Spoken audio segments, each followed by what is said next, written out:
दोस्तों आज हम इस वीडियो में डिस्कस करने वाले हैं खान सर का Bihar SSC practice set number 6। दोस्तों वीडियो को पूरा देखिएगा। अगर आप चैनल पर नए हैं प्लीज सब्सक्राइब कीजिएगा। चलिए शुरू करते हैं। आज का सबसे पहला सवाल दोस्तों देखिए। दोस्तों आज का सबसे पहला सवाल क्या कह रहा है।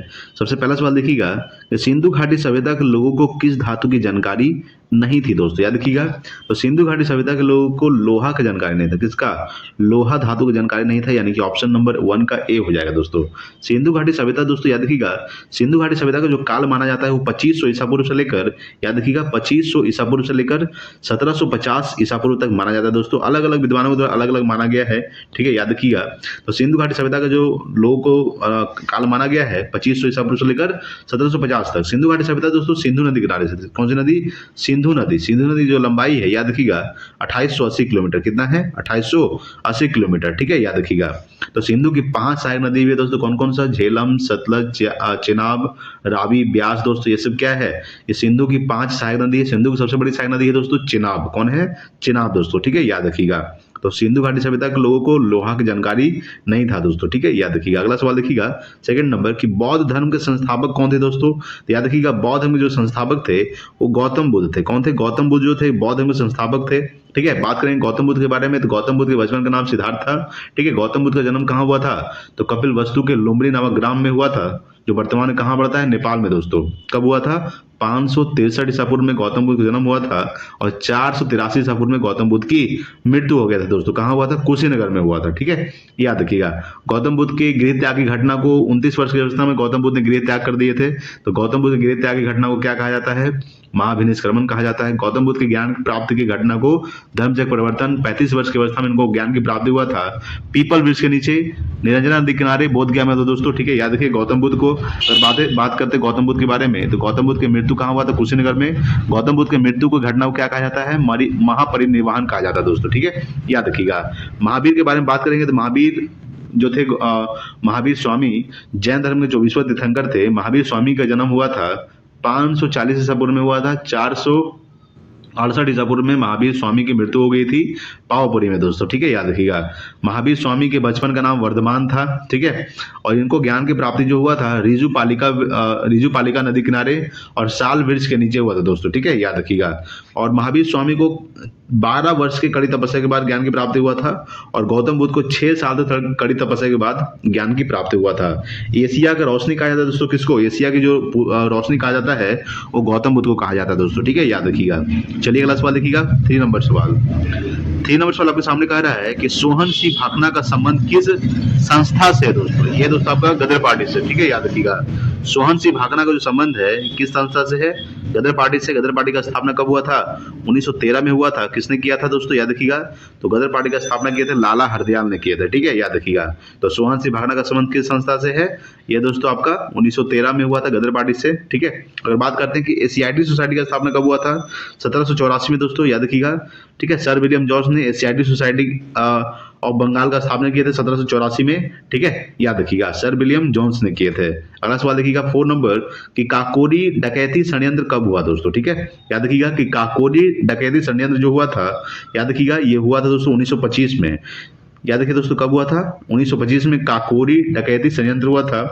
वर्तमान में इसको नाम चेंज कर दिया दोस्तों, काकोरी डकैती षड्यंत्र को काकोरी ट्रेन एक्शन कर दिया गया। क्या कर दिया गया? काकोरी ट्रेन एक्शन, याद रखिएगा। अगर बात करते हैं कि 1922 में क्या हुआ दोस्तों, याद रखिएगा। 1922 में असहयोग आंदोलन को स्थगित कर दिया गया था। 1922 में चौरा चौरी घटना हुआ था 5 फरवरी 1922 को, ठीक है, जिसमें करीब 22 लोग मारे गए थे। चौरा चौरी घटना कहाँ हुआ था? ये गोरखपुर उत्तर प्रदेश में हुआ था दोस्तों, ठीक है, जिसमें 22 लोग मारे गए थे, जिसके वजह से गांधी जी नाराज होकर असहयोग आंदोलन को 1922 में 11 फरवरी 1922 को समाप्त कर दिया था। दोस्तों किसने किए थे? महात्मा गांधी ने, ठीक है। असहयोग आंदोलन शुरू कब हुआ था? 1920 में शुरू हुआ था और 1922 में समाप्त कर दिया गया था। 1924 के बारे में बात करें दोस्तों, याद रखिएगा 1924 में गांधी जी ने एकमात्र अधिवेशन की अध्यक्षता किए थे, बेलगांव अधिवेशन 1924 में, जो कर्नाटक में हुआ था। 1923 के बारे में बात करते हैं। 1923 में चित्तरंजन दास और मोतीलाल नेहरू ने 1923 में स्वराज पार्टी का स्थापना किए थे। कब कहाँ किए थे? 1923 में किए थे दोस्तों। कब किए थे? 1923 में। मोतीलाल नेहरू एवं चित्तरंजन दास ने किए थे। ठीक है, तो काकोरी डकैती षड्यंत्र कब हुआ था? 1925 में। काकोरी डकैती षड्यंत्र का नाम चेंज कर दिया गया दोस्तों। क्या कर दिया गया? काकोरी ट्रेन एक्शन कर दिया गया है। ठीक है, याद रखिएगा। अगला सवाल आपके सामने 5 नंबर है कि जालियांवाला बाग की घटना घटित हुई थी। कब हुई थी? तो 13 अप्रैल 1919 को हुआ था। जनरल ओडायर ने गोली चलाने का आदेश दिया था दोस्तों। ठीक है, जिसमें करीब हजारों लोग मारे गए थे। जालियांवाला बाग हत्याकांड की जांच के लिए हंटर आयोग का गठन किया गया था। जालियांवाला बाग हत्याकांड में जनरल ओडायर ने गोली चलाने का आदेश दिया था। जनरल ओडायर को गोली किसने मारा था? तो उधम सिंह ने लंदन जाकर गोली मारा था दोस्तों। ठीक है, 1940 में मारा था। ठीक है, याद रखिएगा। जालियांवाला बाग हत्याकांड कब हुआ था? 13 अप्रैल 1919 को। जालियांवाला बाग हत्याकांड से नाराज होकर रविन्द्रनाथ टैगोर ने सर की उपाधि लौटा दिए थे और महात्मा गांधी ने केसरे हिंद की उपाधि लौटा दिए थे। ठीक है, याद रखिएगा। चलिए अगला सवाल देखिएगा। 6 नंबर सवाल देखिए दोस्तों। 6 नंबर सवाल आपके सामने क्या कह रहा है? 6 है कि किस ब्रिटिश जनरल ने पोर्टो नोवा में हैदर अली को हराया था दोस्तों। ठीक है, याद रखिएगा। तो 6 का जो ऑप्शन हो जाएगा दोस्तों बी हो जाएगा, सर आयर फुकुट। ठीक है, तो किस ब्रिटिश जनरल ने? तो सर आयर कुट ने पोर्टो नोवा में हैदर अली को हराया था। 6 का ऑप्शन नंबर बी हो जाएगा। अगला देखिएगा 7 नंबर कि होम रूल लीग आंदोलन किसने प्रारंभ किया दोस्तों? ये किए थे एनी बेसेंट और लोकमान्य तिलक ने किए थे, यानी कि ऑप्शन नंबर डी हो जाएगा। होम रूल लीग आंदोलन कब हुआ था? ये 1916 में हुआ था। जो प्रारंभ किए थे एनी बेसेंट और लोकमान्य तिलक ने किए थे दोस्तों। ठीक है, याद रखिएगा। भारतीय राष्ट्रीय कांग्रेस की प्रथम भारतीय महिला अध्यक्ष कौन थी? सरोजिनी नायडू। और भारतीय राष्ट्रीय कांग्रेस की प्रथम महिला अध्यक्ष कौन थी? एनी बेसेंट थी दोस्तों। कौन थी? Annie Besant. ठीक है, याद रखिएगा। अगला सवाल देखिएगा 8 नंबर सवाल। 8 नंबर सवाल क्या कर रहा है आपके सामने कि निम्नलिखित में से कौन सा चित्र लियोनार्डो दा विंची के द्वारा नहीं बनाया गया दोस्तों। ठीक है, याद रखिएगा। तो लास्ट जजमेंट दोस्तों। ठीक है, लास्ट जजमेंट जो है ये लियोनार्डो दा विंची के द्वारा नहीं बनाया गया है। ठीक है, लियोनार्डो दा विंची के द्वारा क्या क्या बनाया गया? जैसे कि मोनालिसा किसके द्वारा बनाया गया है? लियोनार्डो दा विंची के द्वारा। लास्ट सपर और वर्जिन ऑफ रॉक्स, ये सब दोस्तों लियोनार्डो दा विंची के द्वारा बनाया गया है चित्र। लास्ट जजमेंट नहीं बनाया गया, यानी कि 8 का ऑप्शन नंबर डी हो जाएगा। अगला देखिएगा 9 नंबर सवाल। फ्रांस में पेरिस कम्यून की स्थापना कब हुई दोस्तों? ठीक है, याद रखिएगा। तो 9 का ऑप्शन नंबर क्या हो जाएगा? सी हो जाएगा। 1871 में हुआ था। कब हुआ था? वर्ष 1871 में फ्रांस में पेरिस कम्यून की स्थापना हुआ था। फ्रांस की राजधानी पेरिस दोस्तों सी नदी किनारे से। कौन सी नदी? सीन नदी। ठीक है, याद रखिएगा। अगला सवाल देखिएगा आपके सामने 10 नंबर सवाल दोस्तों। ठीक है, 10 नंबर सवाल क्या कह रहा है आपके सामने? 10 है कि लोकतंत्र को सफल बनाने के लिए क्या करना चाहिए? ठीक है, बेरोजगारों को रोजगार देना चाहिए दोस्तों, ये सही है। सिर्फ शिक्षित लोगों को मतदान का अधिकार है दोस्तों, ये गलत है, याद रखिएगा। सुदृढ़ पंचायती राज दोस्तों, ये भी सही है। नागरिकों को ईमानदार और उत्तरदायी होना चाहिए दोस्तों, ये भी सही है। यानी कि ऑप्शन नंबर क्या? 1 3 4, यानी कि ऑप्शन नंबर बी हो जाएगा। 1 3 4 क्या दोस्तों? सही है। ठीक है, चलिए अगला सवाल देखिएगा 11 नंबर सवाल दोस्तों। 11 नंबर सवाल है कि संविधान के लागू होने के समय निम्न आदर्शों यानी कि आइडियाज में से किसको प्रस्तावना में सम्मिलित नहीं किया गया था? ठीक है, याद रखिएगा। तो 11 का ऑप्शन नंबर सी हो जाएगा, समाजवादी को। समाजवादी को सम्मिलित नहीं किया गया था, बल्कि स्वतंत्रता को सम्मिलित किया गया था। समानता और न्याय को सम्मिलित किया गया था, समाजवादी को सम्मिलित नहीं किया गया था दोस्तों। ठीक है, प्रस्तावना में, याद रखिएगा। अगला सवाल आपके सामने 12 नंबर कि भारतीय संविधान का कौन सा भाग राज्य के नीति निर्देशक सिद्धांतों को बताया गया है? तो भाग 4 दोस्तों। ठीक है, भाग 4 अनुच्छेद 36 से 51 तक। अनुच्छेद 36 से 51 तक याद रखिएगा राज्य के नीति निर्देशक तत्वों को बताया गया है दोस्तों। ठीक है, याद रखिएगा नीति निर्देशक सिद्धांतों को बताया गया है भाग 4 के अनुच्छेद 36 से अनुच्छेद 51 तक।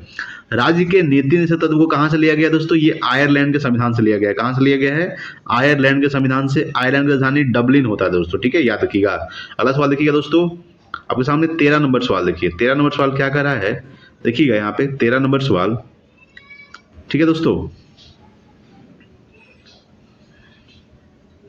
देखिए दोस्तों 13 नंबर सवाल देखिएगा कि संविधान में किस संशोधन द्वारा संपत्ति के अधिकार को मौलिक अधिकारों की सूची से हटा दिया गया दोस्तों। ठीक है, याद रखिएगा। तो 13 का ऑप्शन नंबर क्या हो जाएगा? बी हो जाएगा दोस्तों, 44वें संविधान संशोधन के तहत। ठीक है, तो संविधान में किस संविधान संशोधन के तहत? तो 44वें संविधान संशोधन के तहत संपत्ति के अधिकार को मौलिक अधिकारों की सूची से हटा दिया गया है और 300 अनुच्छेद 300 काम में कर दिया गया दोस्तों। ठीक है, 44वां संविधान संशोधन कब हुआ था? 1978 में हुआ था। 42वां संविधान संशोधन कब हुआ था? 1976 में हुआ था दोस्तों। ठीक है, 42वां संविधान संशोधन को क्या कहा जाता है? मिनी संविधान कहा जाता है दोस्तों। ठीक है, याद रखिएगा। टोटल वर्तमान में कितने मौलिक अधिकार है दोस्तों? तो 6 मूल अधिकार है दोस्तों, याद रखिएगा। तो संपत्ति के अधिकार को हटाकर कर दिया गया 300 अनुच्छेद 300 काम में कर दिया गया है। ठीक है, चलिए अगला सवाल देखिएगा 14 नंबर सवाल देखिए। 14 नंबर सवाल क्या कह रहा है आपके सामने? 14 है कि यहाँ पे दोस्तों खाली स्थान की नियुक्ति भारत के राष्ट्रपति द्वारा नहीं की जाती है दोस्तों, ठीक है, याद रखिएगा। तो 14 का ऑप्शन नंबर बी हो जाएगा दोस्तों, महाधिवक्ता। महाधिवक्ता की जो नियुक्ति है दोस्तों, ये राष्ट्रपति द्वारा नहीं किया जाता है, बल्कि उच्चतम न्यायालय के न्यायाधीश को राष्ट्रपति द्वारा नियुक्त किया जाता है। राज्यपाल की भी नियुक्त किया जाता है, किसके द्वारा? राष्ट्रपति के द्वारा। और महान्यायवादी का जो वो नियुक्ति है दोस्तों, किसके द्वारा किया जाता है? राष्ट्रपति के द्वारा किया जाता है। महाधिवक्ता का जो नियुक्त है वो राष्ट्रपति द्वारा नहीं किया जाता है। महान्यायवादी का उल्लेख दोस्तों याद रखिएगा अनुच्छेद 76 में किया गया है। किसमें किया गया है? अनुच्छेद 76 में दोस्तों, ठीक है। यानी 14 का ऑप्शन नंबर बी हो जाएगा, महाधिवक्ता का नियुक्ति भारत के राष्ट्रपति द्वारा नहीं की जाती है। अगला सवाल देखिएगा 15 नंबर सवाल देखिए। 15 नंबर सवाल देखिए दोस्तों कि निम्नलिखित राज्यों में से उस युग्म को चुनिए जो लोकसभा में सबसे ज्यादा प्रतिनिधि भेजते हैं दोस्तों, ठीक है, याद रखिएगा।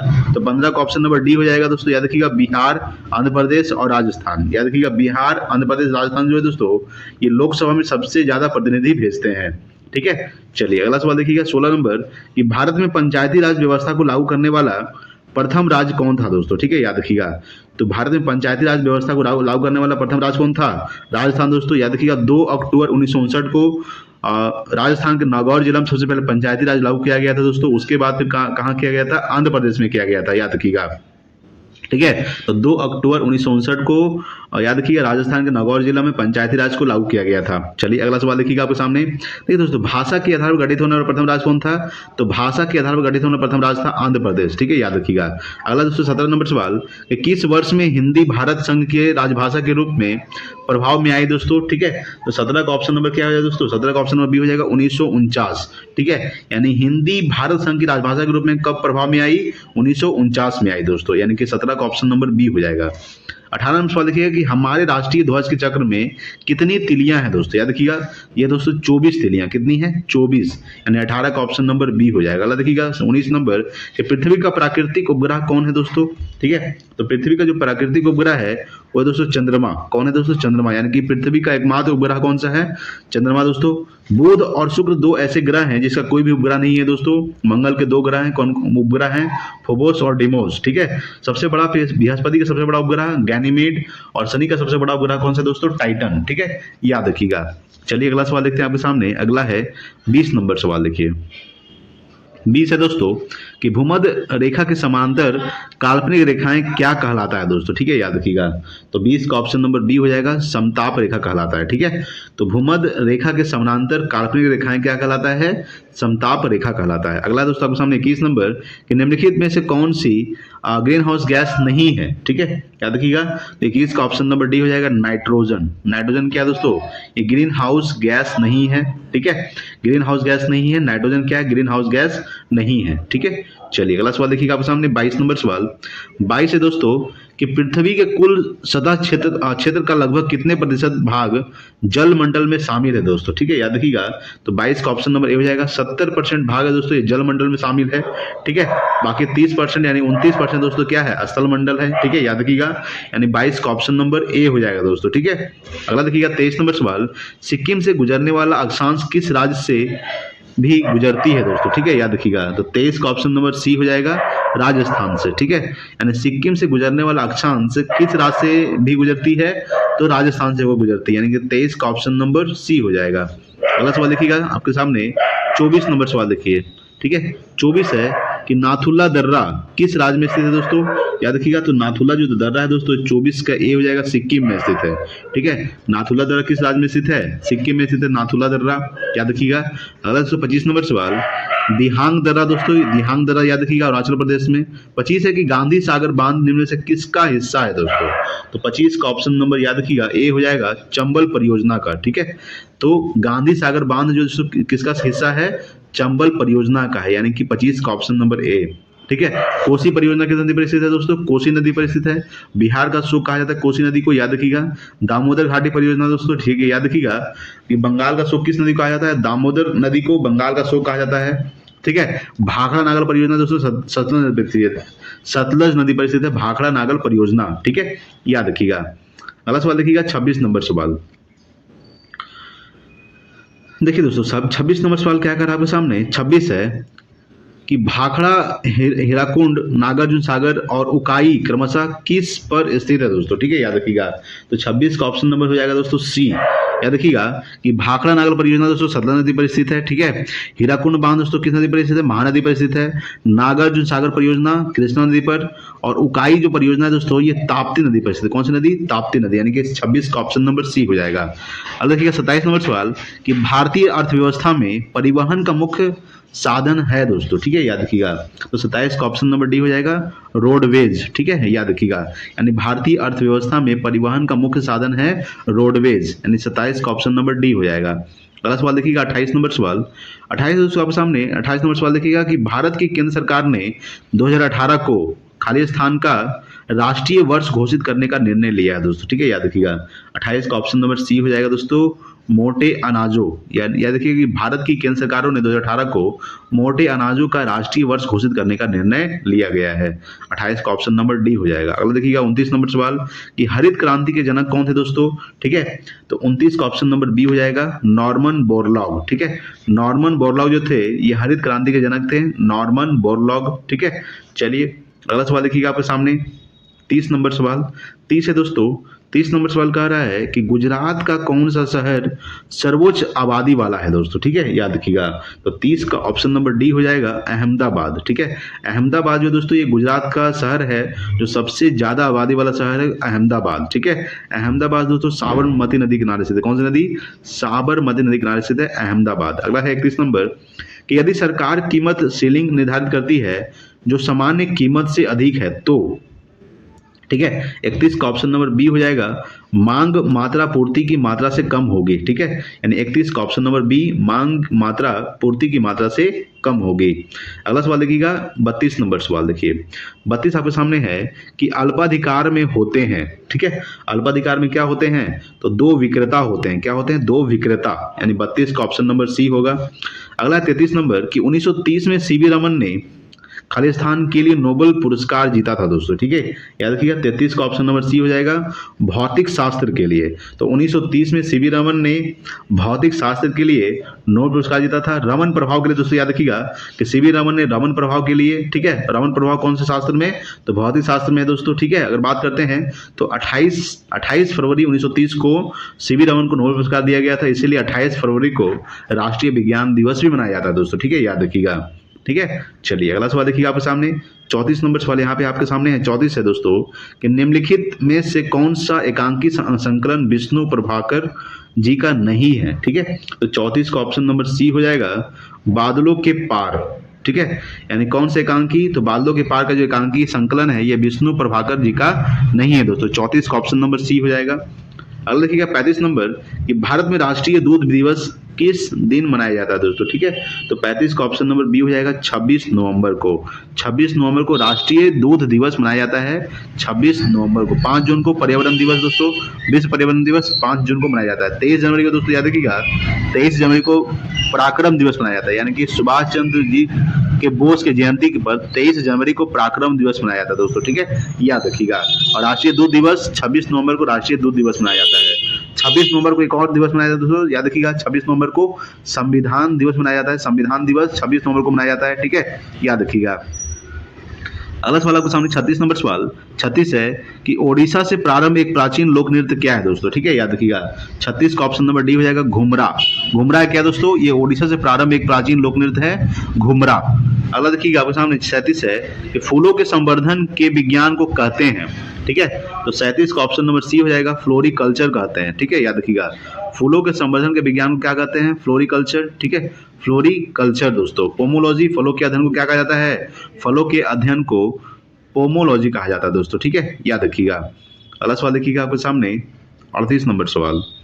38 आपके सामने कि कोशिकीय पुनसकता की अवधारणा प्रस्तुत करने वाले वैज्ञानिक है दोस्तों, कौन है। 38 का ऑप्शन नंबर सी हो जाएगा हैबरलैंड, ठीक है। तो कोशिकीय पुनसकता की अवधारणा प्रस्तुत करने वाले वैज्ञानिक है हैबरलैंड। अगला देखिएगा 39 है कि दांतों के उचित निर्माण के लिए आवश्यक है दोस्तों, क्या है, तो दांतों के उचित निर्माण के लिए आवश्यक है लोहा, यानी कि आयरन, ठीक है। लोहा जो है ये दांतों के उचित निर्माण के लिए आवश्यक है लोहा, ठीक है, अगला देखिएगा तो लोहा का संकेत क्या होता है, Fe होता है दोस्तों। परमाणु संख्या क्या होता है, 26 होता है दोस्तों, ठीक है, याद रखिएगा।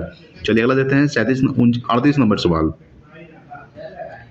देखिए दोस्तों अगला है 39 नंबर सवाल हो गया था दोस्तों। देखिएगा अगला अब 40 नंबर सवाल देखिएगा क्या कर रहा है। देखिए दोस्तों 40 नंबर सवाल देखिएगा आपके सामने 40 है कि हमारे शरीर में पित्त रस यानी कि बाइल कहाँ पैदा होता है दोस्तों, ठीक है, याद रखिएगा। 40 का ऑप्शन नंबर ये हो जाएगा, यकृत में पैदा होता है। कहाँ होता है, यकृत में, यानी पित्त रस जो होता है ये कहाँ पैदा होता है, यकृत में, ठीक है। अगला 41 नंबर है कि मानव रक्त का पीएच मान कितना होता है, 7.4 होता है दोस्तों, जो क्षारीय होता है। क्या होता है, यानी 7 से कम होता है तो 7 से कम होगा तो अम्लीय और 7 से अधिक होगा तो क्षारीय होता है, ठीक है। पीएच मान का खोज किसने किया था, सोरेनसन ने किया था दोस्तों, ठीक है, याद रखिएगा। 0 से लेकर 14 के बीच होता है, 7 से कम होगा तो अम्लीय, 7 से अधिक होगा तो क्षारीय, अगर 7 होगा तो उदासीन, ठीक है, याद रखिएगा। रक्त का पीएच मान कितना होता है, 7.4, जो क्षारीय होता है। अगला 42 नंबर की हड्डी एक उदाहरण है दोस्तों, ठीक है, याद रखिएगा। तो 42 का ऑप्शन नंबर बी हो जाएगा, संयोजी ऊतक का, ठीक है। हड्डी एक उदाहरण है, संयोजी ऊतक का उदाहरण है, ठीक है। चलिए अगला आपके सामने 43 नंबर सवाल देखिएगा। 43 है कि प्राकृतिक चयन नेचुरल सिलेक्शन का सिद्धांत किसने दिया दोस्तों, ठीक है। तो 43 का ऑप्शन नंबर सी हो जाएगा, चार्ल्स डार्विन ने दिया, ठीक है, यानी प्राकृतिक चयन का सिद्धांत किसने दिया, चार्ल्स डार्विन। अगला है 44 नंबर कि प्रावैग्निक विकिरणों के हानिकारक प्रभाव के मुख्य रूप से क्या होता है, ठीक है। तो 44 का ऑप्शन नंबर सी हो जाएगा, कैंसर होता है, यानी प्रावैग्निक विकिरणों के हानिकारक प्रभाव से मुख्य रूप से कैंसर होता है दोस्तों, ठीक है, याद रखिएगा। एड्स रोग कब मनाया जाता है, एड्स दिवस 1 दिसंबर को। एड्स का full form acquired immuno defensive syndrome. AIDS की जांच के लिए एलिसा टेस्ट किया जाता है दोस्तों, ठीक है, याद रखिएगा। अगला सवाल आपके सामने है दोस्तों 45 नंबर सवाल। 45 है कि ब्रायोफाइटा पादप समानता पाए जाते हैं दोस्तों, ठीक है। 45 का ऑप्शन नंबर सी हो जाएगा दोस्तों, नम एवं छायादार आवासों में, ठीक है, नम एवं छायादार आवासों में ब्रायोफाइटा पादप समानता पाए जाते हैं। अगला 46 नंबर है कि निम्नलिखित में से कौन सा एक कार्बोहाइड्रेट नहीं है, ठीक है। तो 46 का ऑप्शन नंबर सी हो जाएगा दोस्तों, ग्लाइसिन, ठीक है। ग्लाइसिन क्या है, ये कार्बोहाइड्रेट नहीं है, ग्लाइसिन, ठीक है, याद रखिएगा। 46 का ऑप्शन नंबर सी। अगला देखिएगा 47 नंबर सवाल। 47 देखिएगा दोस्तों क्या कह रहा है। 47 आपके सामने है कि हरित गृह प्रभाव किस गैस के अधिक मात्रा में होने से बढ़ता है दोस्तों, ठीक है। तो 47 का ऑप्शन नंबर ए हो जाएगा, कार्बन डाइऑक्साइड, ठीक है। हरित गृह प्रभाव किस गैस के, तो कार्बन डाइऑक्साइड के अधिक मात्रा में होने से बढ़ता है, याद रखिएगा। 47 का ऑप्शन नंबर ए हो जाएगा। अगला है दोस्तों 48 कि एम्पियर किसकी इकाई है दोस्तों, याद रखिएगा। विद्युत धारा का मात्रक क्या होता है, एम्पियर। प्रतिरोध का मात्रक क्या होता है दोस्तों, ओम होता है, ठीक है, याद रखिएगा। चुंबकीय क्षेत्र का मात्रक टेस्ला। अगला सवाल देखिएगा दोस्तों आपके सामने 49 नंबर सवाल देखिए। 49 है आपके सामने दोस्तों कि आवर्त काल का सूत्र क्या है दोस्तों, याद रखिएगा। तो 49 का ऑप्शन नंबर ए हो जाएगा दोस्तों, 2 पाई अंडर रूट एल बटा जी होता है, ठीक है, यानी 49 का ऑप्शन नंबर ए हो जाएगा। अगला सवाल देखिएगा 50 नंबर सवाल देखिए। 50 है दोस्तों आपके सामने कि एक लड़के द्वारा एक वस्तु को ऊपर की दिशा में 1 मीटर दूर तक उठाए जाने पर लड़के द्वारा किया गया कार्य होगा, क्या होगा दोस्तों। तो 50 का ऑप्शन नंबर बी हो जाएगा, 9.8 जूल होगा, क्या होगा, 9.8 जूल, ठीक है। अगला देखिए आप सामने 51 है कि स्प्रिंग में संग्रहित लोचदार स्थितिज ऊर्जा क्या है जहां बल नियतांक के है दोस्तों, ठीक है। तो 51 का ऑप्शन नंबर क्या है दोस्तों, याद रखिएगा। 51 का ऑप्शन नंबर ए हो जाएगा, 1/2 के एक्स स्क्वायर, ठीक है। 51 का ऑप्शन नंबर ए। अगला सवाल देखिएगा 52 नंबर सवाल देखिए। 52 है एक अस्थायी चुंबक के निर्माण के लिए उपयुक्त धातु निम्न है दोस्तों, कौन सा है। तो 52 का ऑप्शन नंबर याद रखिएगा, डी हो जाएगा, स्टील, ठीक है, यानी एक अस्थायी चुंबक के निर्माण के लिए उपयुक्त धातु है दोस्तों स्टील। अगला देखिएगा 53 नंबर, किस कारण से वर्षा की बूंदें गोलकीय आकार की होती है दोस्तों। तो पृष्ठ तनाव के कारण, याद रखिएगा। पृष्ठ तनाव के कारण क्या होता है, वर्षा की जो बूंदें होती है गोलीय आकार के कारण होती है, ठीक है, याद रखिएगा।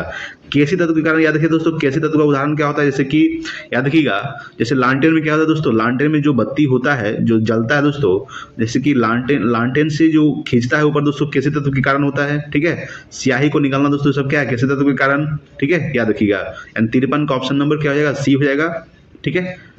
अगला सवाल देखिएगा 54 नंबर सवाल। 54 दोस्तों आपके सामने कि उष्मा के बढ़ने से ताप क्या होता है दोस्तों।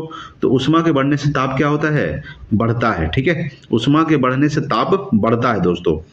अगला सवाल देखिएगा 55 नंबर सवाल देखिए। 55 नंबर सवाल देखिएगा आपके सामने है कि वास्तविक वस्तु का वास्तविक प्रतिबिंब निम्न में से कौन बना सकता है दोस्तों, ठीक है। तो 55 का ऑप्शन नंबर बी हो जाएगा, अवतल दर्पण, ठीक है, याद रखिएगा। यानी वास्तविक वस्तु का वास्तविक प्रतिबिंब निम्न में से कौन बना सकता है, अवतल दर्पण। अगला सवाल देखिएगा 56 नंबर कि वैद्युत धारा उत्पन्न करने के लिए प्रयुक्त युक्ति कहलाती है, क्या कहलाती है? 56 का ऑप्शन नंबर ए हो जाएगा, जनरेटर कहलाती है। वैद्युत धारा उत्पन्न करने के लिए प्रयुक्त युक्ति कहलाती है जनरेटर। ठीक है, अगला सवाल देखिए 57 नंबर। देखिए 57 है आपके सामने कि निम्नलिखित में से संसाधन का कौन सा तरीका दुग्ध तथा दुग्ध उत्पादों के परीक्षण में प्रयोग किया जाता है दोस्तों। ठीक है, तो 57 का ऑप्शन नंबर सी हो जाएगा, पशचूरीकरण। ठीक है, क्या होगा?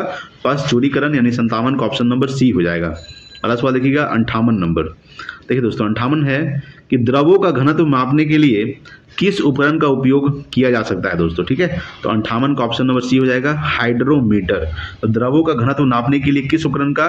तो हाइड्रोमीटर का उपयोग किया जाता है दोस्तों। ठीक है, याद रखिएगा भूकंप की तीव्रता मापने के लिए बैरोमीटर, याद रखिएगा दोस्तों। अगला सवाल देखिएगा 59 नंबर कि परमाणु के केंद्रक के चारों ओर इलेक्ट्रॉन बिना ऊर्जा खोए घूमते हैं, यह किस वैज्ञानिक के द्वारा बताया गया है दोस्तों। ठीक है, याद रखिएगा। तो 59 का ऑप्शन नंबर डी हो जाएगा, बोहर के द्वारा बताया। किसके द्वारा? बोहर के द्वारा। यानी परमाणु के केंद्रक के चारों ओर इलेक्ट्रॉन बिना ऊर्जा खोए घूमते हैं, यह किस वैज्ञानिक के द्वारा बताया गया है? तो बोहर के द्वारा बताया गया दोस्तों। याद रखिएगा। न्यूट्रॉन का खोज किसने किया था? न्यूट्रॉन का खोज किया था जेम्स चैडविक ने किया था। ठीक है, याद रखिएगा। जे थॉमसन ने इलेक्ट्रॉन खोज किया था दोस्तों। रॉन्टजेन ने एक्स किरण खोज किया था, याद रखिएगा। एक्स किरण खोज किसने किया था? रॉन्टजेन ने। इलेक्ट्रॉन खोज जे थॉमसन ने। ठीक है, प्रोटॉन खोज किसने किया था? रदरफोर्ड गोल्डस्टीन ने प्रोटॉन खोज किया था, और जेम्स चैडविक ने न्यूट्रॉन का खोज किया था दोस्तों। ठीक है, याद रखिएगा। अगला सवाल देखिएगा 60 नंबर सवाल। 60 है कि निम्न में से कौन सी हास्य गैस लाफिंग गैस के रूप में जानी जाती है दोस्तों? N2O। ठीक है, 60 का ऑप्शन नंबर डी हो जाएगा, N2O दोस्तों। ठीक है, लाफिंग गैस नाइट्रस ऑक्साइड। अगला देखिएगा 61 नंबर, एल्युमिनियम ऑक्साइड होता है दोस्तों, क्या होता है? याद रखिएगा। 61 का ऑप्शन नंबर बी हो जाएगा, उभयधर्मी होता है। ठीक है, एल्युमिनियम ऑक्साइड होता है उभयधर्मी, यानी 61 का ऑप्शन नंबर बी हो जाएगा। अगला है 62 नंबर, KMnO4 में मैग्नीज की ऑक्सीकरण क्या है? तो 62 का ऑप्शन नंबर डी हो जाएगा, 7 है। क्या है दोस्तों? 7। ठीक है, अगला सवाल देखिए 63 नंबर।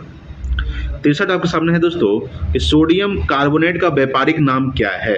तो 63 का ऑप्शन नंबर ए हो जाएगा, धोने का सोडा। क्या दोस्तों?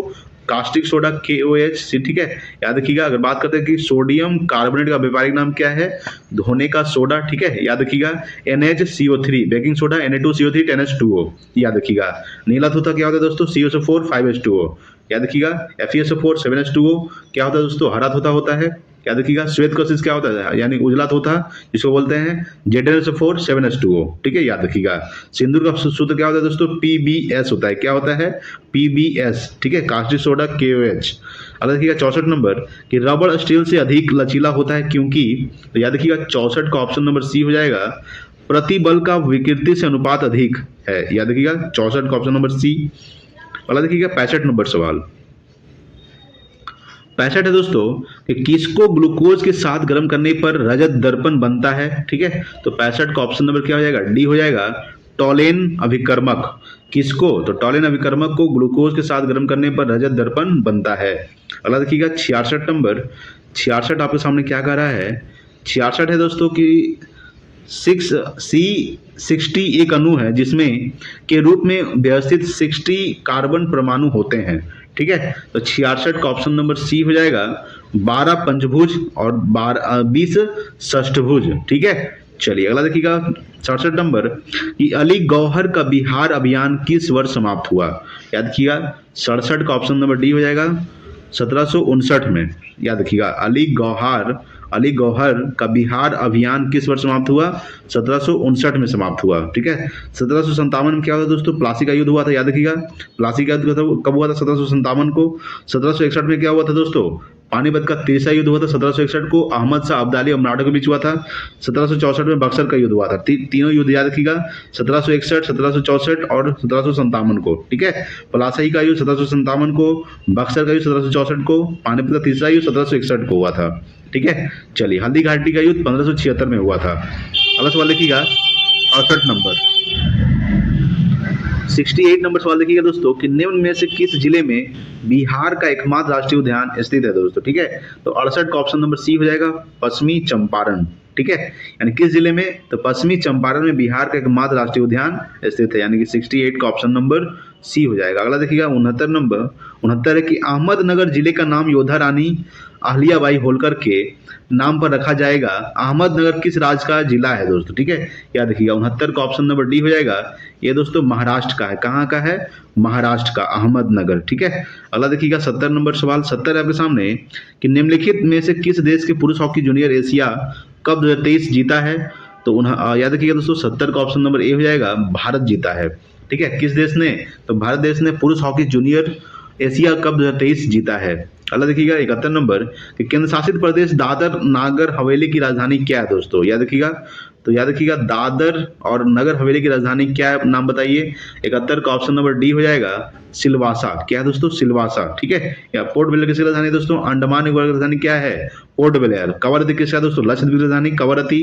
पांडुचेरी राजधानी क्या है दोस्तों? पांडुचेरी राजधानी पांडुचेरी ही होता है। अगला देखिए 72 नंबर कि पटका किस देश की मुद्रा है दोस्तों, ठीक है। तो 72 का ऑप्शन नंबर ए हो जाएगा, मकाऊ का, ठीक है। याद रखिएगा मकाऊ की मुद्रा क्या है? पटका, ठीक है। याद रखिएगा मैक्सिको की राजधानी मैक्सिको सिटी होता है, मैक्सिको की राजधानी। अगला दोस्तों 73 नंबर सवाल, 73 आपके सामने है कि इनमें से कौन सी ग्लोब पर सबसे लंबी अक्षांश रेखा है? 73 का ऑप्शन नंबर ए हो जाएगा, भूमध्य रेखा पर, ठीक है। भूमध्य रेखा पर सबसे लंबी अक्षांश रेखा दोस्तों मकर रेखा भारत के 8 राज्यों से गुजरती कौन कौन सा? गुजरात, राजस्थान, मध्य प्रदेश, छत्तीसगढ़, झारखंड, पश्चिम बंगाल, त्रिपुरा और मिजोरम। कर्क रेखा भारत के 8 राज्यों से गुजरती कर्क रेखा माही नदी को 2 बार काटती है, मकर रेखा लिम्पोपो नदी को 2 बार काटती है और भूमध्य रेखा कांगो नदी को 2 बार काटती है, ठीक है। याद रखिएगा। अगला आपके सामने 74 है कि निम्नलिखित में से कौन सी मगध साम्राज्य की राजधानी थी दोस्तों? याद रखिएगा, ये थी दोस्तों राजगीर। याद रखिएगा मगध साम्राज्य की राजधानी क्या थी? राजगीर, ठीक है। चलिए अगला देखिएगा 75 नंबर कि भारत के उच्चतम न्यायालय के मुख्य न्यायाधीश और अन्य न्यायाधीशों की नियुक्ति कौन करता है दोस्तों, ठीक है। याद रखिएगा, तो 75 का ऑप्शन नंबर डी हो जाएगा, उपराष्ट्रपति, ठीक है। तो भारत के उच्च न्यायालय के मुख्य न्यायाधीश और अन्य न्यायाधीशों की नियुक्ति कौन करता है? ये कौन करता है दोस्तों? तो 75 का ऑप्शन नंबर दोस्तों डी नहीं होगा बल्कि बी होना चाहिए। क्या होगा? याद रखिए दोस्तों, राष्ट्रपति होगा। कौन होगा? राष्ट्रपति, ठीक है। चलिए अगला सवाल देखिएगा 76 नंबर, 76 दोस्तों आपके सामने कि राष्ट्रीय जलमार्ग 2 इनमें से किन 2 स्थानों को जोड़ता है? याद रखिएगा, तो 76 का ऑप्शन नंबर डी हो जाएगा दोस्तों, सदिया और धुबरी को, ठीक है। राष्ट्रीय जलमार्ग 2 जो है ये सदिया और धुबरी को क्या करता है? ये 2 स्थानों को जोड़ता है, सदिया और धुबरी। अगला देखिएगा 77 नंबर कि वह एकमात्र भारतीय राज्य कौन सा है जिसकी सीमा सिक्किम राज्य से जुड़ी हुई है दोस्तों, ठीक है। याद रखिएगा, तो 77 का ऑप्शन नंबर क्या हो जाएगा दोस्तों? ए हो जाएगा, पश्चिम बंगाल। पश्चिम बंगाल मात्र एक भारतीय राज्य है जो सिक्किम के साथ सीमा साझा करता है दोस्तों, ठीक है। याद रखिएगा। ओडिशा का स्थापना 1 अप्रैल 1936 को हुआ था दोस्तों, ठीक है। याद रखिएगा। अगला है 78 नंबर कि उस नदी का नाम बताइए जिस पर इंदिरा सागर बांध बना है दोस्तों, ठीक है। याद रखिएगा, तो 78 का ऑप्शन नंबर सी हो जाएगा दोस्तों, नर्मदा नदी पर, ठीक है। नर्मदा नदी पर कौन सा है? इंदिरा सागर बांध, ठीक है। याद रखिएगा। अगला देखिएगा 79 नंबर सवाल आपके सामने है कि पुदुचेरी का लोक नृत्य कौन सा है दोस्तों, ठीक है। तो पुदुचेरी जो लोक नृत्य है ये गराडी है। क्या है? गराडी जो है ये पुदुचेरी का लोक नृत्य है, गराडी। सत्रिया दोस्तों याद रखिएगा, ये असम का नृत्य है, सत्रिया, ठीक है। असम का नृत्य क्या है दोस्तों? सत्रिया है, असम का। अब देखिए 80 नंबर कि 2011 की जनगणना के अनुसार भारत का तीसरा सर्वाधिक जनसंख्या वाला राज्य कौन सा है दोस्तों, ठीक है। तो 80 का ऑप्शन नंबर सी हो जाएगा, बिहार, ठीक है। बिहार जो है ये 2011 की जनगणना के अनुसार भारत का तीसरा सर्वाधिक जनसंख्या वाला राज्य है दोस्तों, बिहार। पहला कौन है? उत्तर प्रदेश, ठीक है। याद रखिएगा। दूसरा क्या है दोस्तों? महाराष्ट्र, जनसंख्या वाला राज्य। तीसरा है दोस्तों बिहार। अगला देखिएगा 81 नंबर सवाल आपके सामने है। 81 है दोस्तों कि United nation system staff college का मुख्यालय कहाँ स्थित है दोस्तों, ठीक है। तो 81 का ऑप्शन नंबर क्या हो जाएगा? 81 का ऑप्शन नंबर ए हो जाएगा दोस्तों, ट्यूरिन में स्थित है। कहाँ स्थित है? ट्यूरिन। अगला देखिएगा आपके सामने 82 की पाकिस्तान की मांग वर्ष में मुस्लिम के लाहौर अधिवेशन में की गई थी। याद रखिएगा 82 का ऑप्शन नंबर सी हो जाएगा, 1940। यानी पाकिस्तान की मांग वर्ष 1940 में मुस्लिम लीग के लाहौर अधिवेशन में किया गया था, ठीक है। याद रखिएगा, ठीक है। 1932 में क्या हुआ था दोस्तों? याद रखिएगा 1932 में हुआ था पूना पैक्ट हुआ था 1932 में। किसके किसके बीच? तो गांधी जी और डॉक्टर भीमराव अम्बेडकर के बीच हुआ था, ठीक है। 1942 में भारत छोड़ो आंदोलन हुआ था दोस्तों। भारत छोड़ो आंदोलन के दौरान ही महात्मा गांधी ने करोड़ मरो का नारा दिए थे, ठीक है। 1936 में ओडिशा का स्थापना हुआ था। अगला सवाल देखिएगा 83 नंबर सवाल देखिए। 83 नंबर सवाल क्या कर रहा है आपके सामने? 83 है कि मुरलेन राष्ट्रीय उद्यान किस राज्य में स्थित है दोस्तों, ठीक है। तो 83 का ऑप्शन नंबर सी हो जाएगा, मिजोरम में स्थित है। मिजोरम में मुरलेन राष्ट्रीय उद्यान स्थित है। अगला है 84 नंबर कि खाली स्थान पृथ्वी का निकटतम तारा कौन सा है दोस्तों, ठीक है। तो 84 का ऑप्शन नंबर सी हो जाएगा, सूर्य। सूर्य जो है पृथ्वी का निकटतम तारा है। अगला 285 नंबर सवाल और आज का लास्ट सवाल, हिमालयन ये किस राज्य में स्थित है दोस्तों, ठीक है। याद रखिएगा 85 का ऑप्शन नंबर बी हो जाएगा, अरुणाचल प्रदेश में। कहाँ है? अरुणाचल प्रदेश दोस्तों, ठीक है। थैंक यू सो मच दोस्तों। वीडियो को अच्छा लगा प्लीज लाइक कीजिएगा, शेयर कीजिए अपने दोस्तों के पास। Thank you for watching. जय हिंद, वंदे मातरम।